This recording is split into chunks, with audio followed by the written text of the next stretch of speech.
Ooh, it's tea time. It's tea time with Mary. Hello, good morning. Welcome back to Tea Parties on the Internet. I am your host, Miss Mary Lou Ryan, and it is so lovely to be back with you and to see your smiling faces. I am so excited for today's tea party because it's in collaboration with all of you. I asked you to send me your most pressing tea questions, and I got so many responses. I was like, oh my gosh, I don't know if this is going to become a series or something because I want to know what you need to learn about in order to be off on your tea exploration. And of course, I won't have time to expand upon all of the topics here, so I will definitely be linking you to other videos in the description box if I throw them out there, okay? Okay. Before we move on with our tea party for today, if you are not subscribed to the Miss Mary Lou channel already, you are seriously missing out. Please hit the red subscribe button below and the little notification bell so you know when I upload. And in case any of you are wondering, I'm using my grandmama's teacup today and it has my tea in it. I'm so excited, my Earl Grey, with rose petals in it. Link in the description below. All right, friends, I reached out on Instagram, Discord, Twitter, asked you to send me all of your tea questions. So here we go. What is the difference between black tea and green tea? Well, the cool thing is green tea, white tea, and black tea are all the same tea leaf. It just depends on when the tea is picked and if it is allowed to oxidize or not. So as a bonus, white tea is a very young tea leaf picked before full maturity. And then green tea is picked but either fried or steamed to keep the oxidation process from happening. So to keep it from withering and turning black, to keep it green. However, black teas, they let the oxidation process happen and happen fully, which is why black tea is black, where the leaves are all long and shriveled and delicious and everything and have a very different flavor than a green tea, where the leaves are still green. Green teas overall have more earthy or grassy flavors. It's a much lighter flavor because it's not allowed to mature. And an oolong is somewhere between a green tea and a black tea. It can kind of be anywhere in the middle. I've had oolongs that taste like so many different things. And as a follow-up question to that, does herbal tea count as tea? So I know in the past I've just been very generic, saying some sort of plants that you boil in a cup of water counts as tea. That is not technically correct. Herbal teas are not considered teas. They could be considered tisanes, depending on what is in them, because they don't originate from that actual tea leaf. So is it technically tea from like a, Latin term of the word, etc.? No. But do people call it tea all the time, including myself? Yes. How long do you know how to steep tea? Now, this all depends on what kind of leaves you are brewing. If it's a white tea, it's going to be the most delicate leaf, so it's on the coolest side. Green tea is going to be in the middle, and black tea is going to be your hottest brew. So it's kind of like the more delicate the leaf, the cooler the water needs to be. Now, fortunately, if you do buy, say, tea from the grocery store or whatnot, it'll usually have a suggested steeping temperature and time right on the box. Generally speaking, black teas you can brew around 212 degrees Fahrenheit or at a boil or just under. With green teas, about 180 degrees is the sweet spot, and for white teas, about 160 degrees Fahrenheit. Now, I, for one, when I make my tea, I don't like stop it before it boils, I generally gauge the temperature based on how long it's been since the water has boiled. So I'll bring it up to a boil, and then if it's a green tea, I'll let it cool down for about a minute and a half or so, and then if it's a white tea, I let it cool down even longer. Now, herbal teas or tisanes or whatever you're drinking generally have a high steep temperature. These you can brew right at a rolling boil. Have your kettle, the bubbles are going crazy, shut it off, pour it right in your teacup. Now, of course, these are just the basic guidelines, and once you kind of get a feel for what kind of tea you're brewing and how long the world generally says to brew it for, you can tailor it to your needs. Do I brew my black tea at 212 degrees? Heck no. I am a weenie when it comes to tannins, and I like to have as smooth of a brew as possible. So for me, honestly, I let my water cool down for a full minute before I steep any kind of black tea, because that's just the way I like it. If you stick with these basic rules and follow the rules on your packaging, it's a good place to start. But remember, your tea, it's about your tastes and your experiences. And if you just don't like black tea brewed super hot, then don't do it. It's not worth it. Side note, this actually can be kind of a challenge when ordering tea at a restaurant in particular. In a cafe, they tend to make it and then you get it sooner, so I can control how long to steep the tea or if the tea is even in or not yet. But sometimes in restaurants, I get that black tea and it's been sitting in there for 7 minutes and it's a rolling boil, and it's too bitter, and I feel so bad when I order tea out and I don't drink it. Anyway, do normal people have tea anxiety at restaurants? Just me? Okay, great. If you want to know more about these tea basics, I do have a whole video on it, and I'll link it below. If you have more water, should you just steep the tea for longer?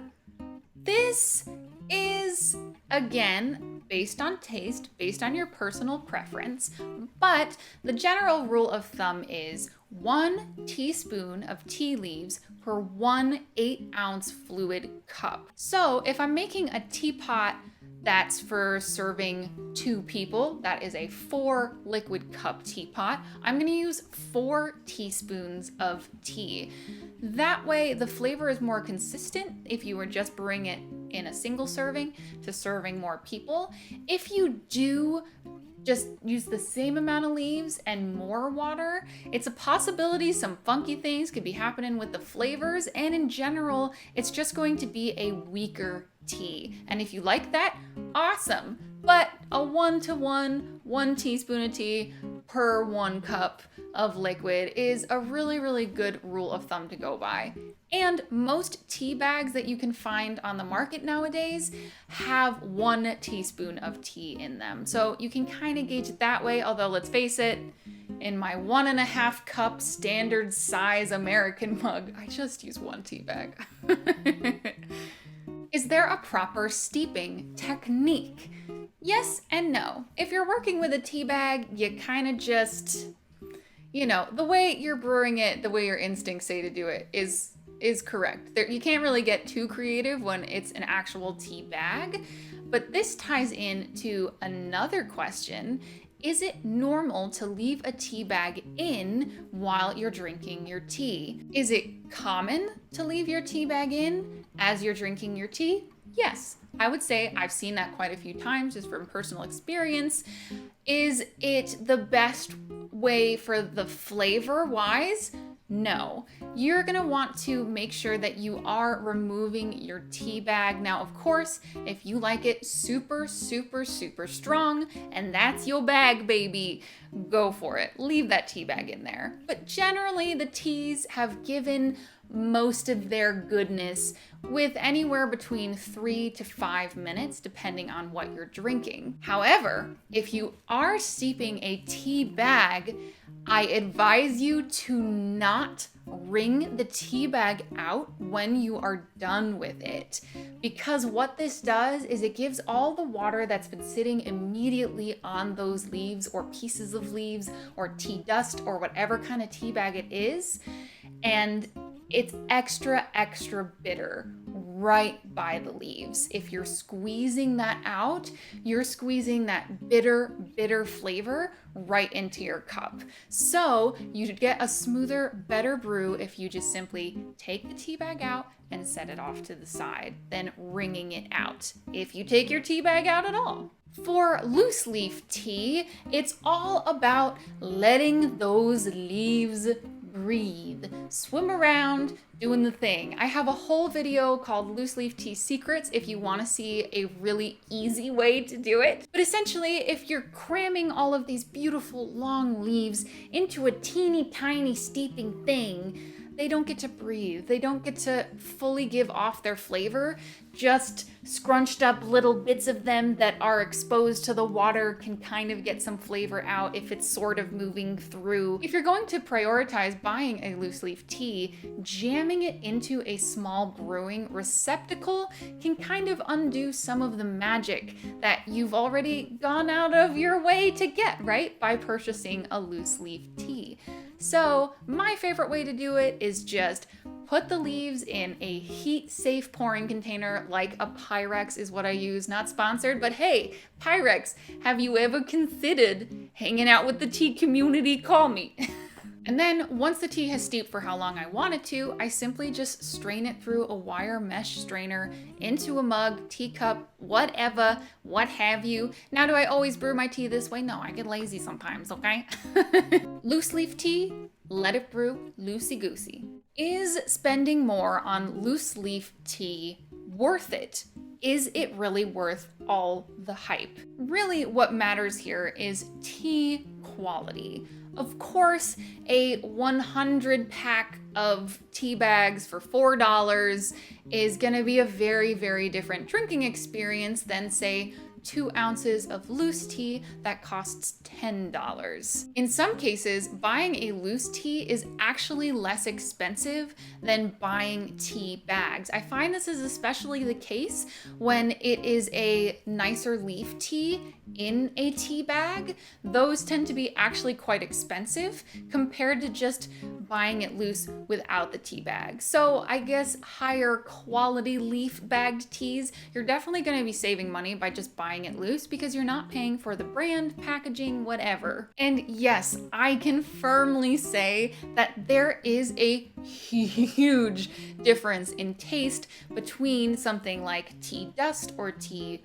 small, teeny tiny leaf pieces and full, beautiful leaves when it comes to flavor. Do each have their purpose? Absolutely. I like using the really low grade powder type teas for cold brewing. That seems to be like the perfect use for me for that kind of tea. And then every day I reach for my loose teas. I encourage you to explore. There's probably lots of local tea shops by you that sell their own loose leaf teas or loose leaf teas from other wonderful, beautiful brands. So go out, explore. It's really fun. And you can find flavor combinations that you couldn't find otherwise in your grocery store. What are some tea flavor recommendations for a newbie with no idea of their palate? Great question. What I always recommend for newcomers to this beautiful tea world is get a variety pack of something. Get a taste sampler of something.